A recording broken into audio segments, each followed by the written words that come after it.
یہ اتنی بڑی عزت عطا کی ہے. بس اب ایک جملہ کی خدمت میں عرض کرتا ہوں، چھوٹا بھائی سمجھ کر، جو مجھ سے چھوٹے ہیں وہ بڑا بھائی سمجھ کر. مولا نے علمدار مانگا، بی بی نے عزادار مانگا، دونوں زندہ ہیں. نہ دنیا مٹا سکی علمدار کو، نہ دنیا مٹا سکی عزادار کو. یاد رکھنا، مجلسوں میں سن رہے ہو کہ علمدار نے دعائے علی کی لاج رکھی ہے، اب ہم پر واجب ہے دعائے زہرا کی لاج رکھی.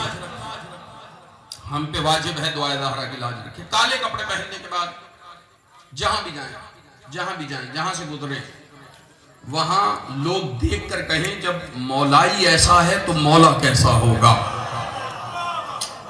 کچھ بھی کسی انداز میں زندگی گزاریں، مگر مولا فرماتے شیعتنا کونو لنا زینا، ہمارے لیے زینت بننا، شرمندگی کا باعث نہ بننا.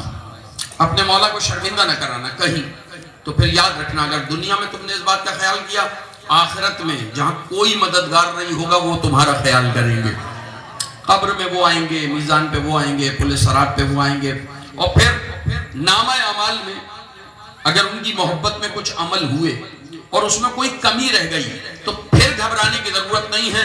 ہمارے آقا کی ایک ضربت ثقلین کی عبادت سے بھاری ہے، ثقلین کی عبادت سے بھاری ہے. اب جو سن رہے ہیں ان کے لیے تھوڑا روایت سے ہٹ کر اگر اجازت دیں تو دیکھیں شوکت بھائی، ہم جیسا ہزاروں مجلسیں پڑھے، ہزاروں مجلسیں پڑھے، وہ ایک طرف.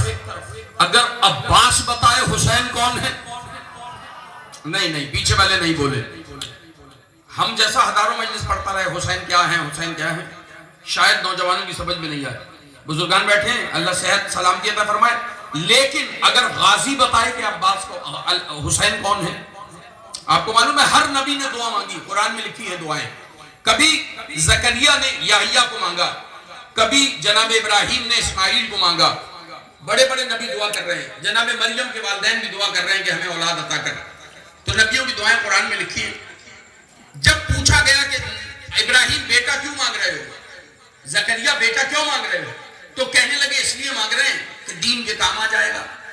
مگر جب کل ایمان نے بیٹا مانگا نا، مولا حسین نے بیٹا، مولا علی نے بیٹا مانگا، عباس مانگا، یہ کہہ کر مانگا کہ پروردگار بیٹا دے، میری شجاعت کا وارث ہو، حسین کے کام آ جائے، حسین کے کام آ جائے.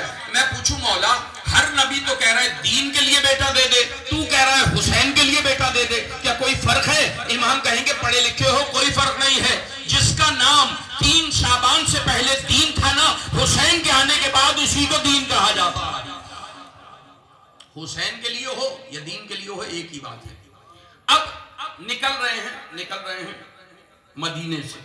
کون نکل رہا ہے؟ امام حسین. بیعت مانگنے کے بعد بہت مختصر بات کروں گا، زحمت نہیں دوں گا، آپ نے بہت اچھا سنا جتنا سنا. اور پروردگار ہر مرثیہ پڑھنے والے، سوز پڑھنے والے، سلام پڑھنے والے، فرض بچھانے والے، تبرک بانٹنے والے ہر عزادار کو سلامت رکھے. مولا جا رہے ہیں مدینہ چھوڑ کر.